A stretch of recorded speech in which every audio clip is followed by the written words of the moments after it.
I will take it a bit more. I will say what we need to do from my very limited experience, because it's again another excellent point. What we have to do is that as a society, what we need is we or what I don't. It doesn't has to be sanस्थाs working for the welfare of people and creating a base. See, whenever you need political reforms, you need votes.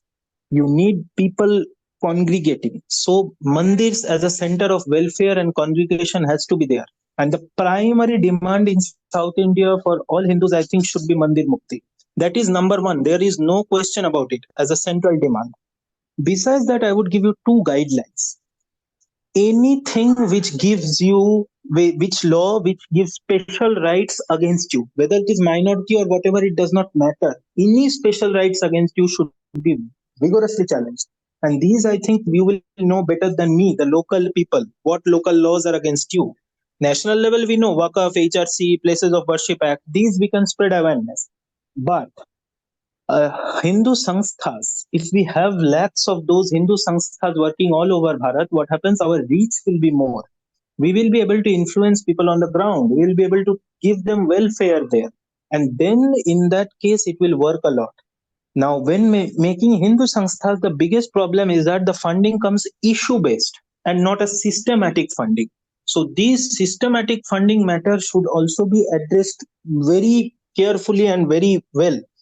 And third thing, regarding the Christian things, I would suggest that the more scholarship has to be done, because frankly speaking, in Northeast, there has been 79, 87, 90, 92,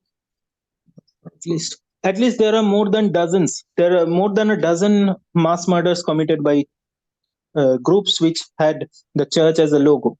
And there had been several insurgency movements, including one led by Fizo in Naga movement, where it was Country for Christ.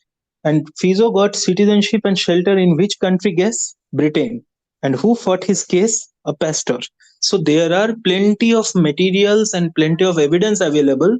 These things have to be written. See, whenever we are working for it, the manpower has to work two ways. One is produce very good quality of scholarship work focused on data. And second, what we have to have, because more than graphic violent stuff, we need data which can be presented to the majority public.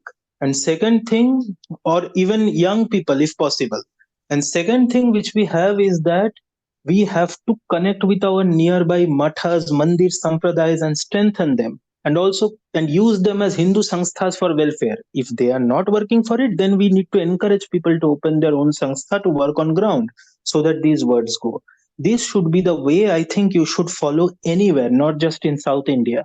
And South India, one more specific thing I would say, if you have lots of your local devatas, right?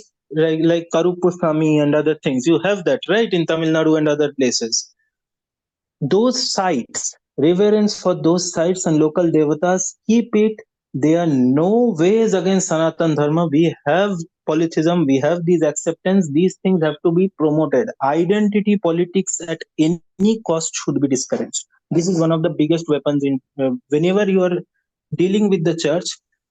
Do not let them get into identity politics. What they will do is that they will break your society by creating separate identities for each people. They will identify who are less meritorious class and give them an identity and try to, and become their champions. These things, these have to be done. So it has to be worked both way. Thank you.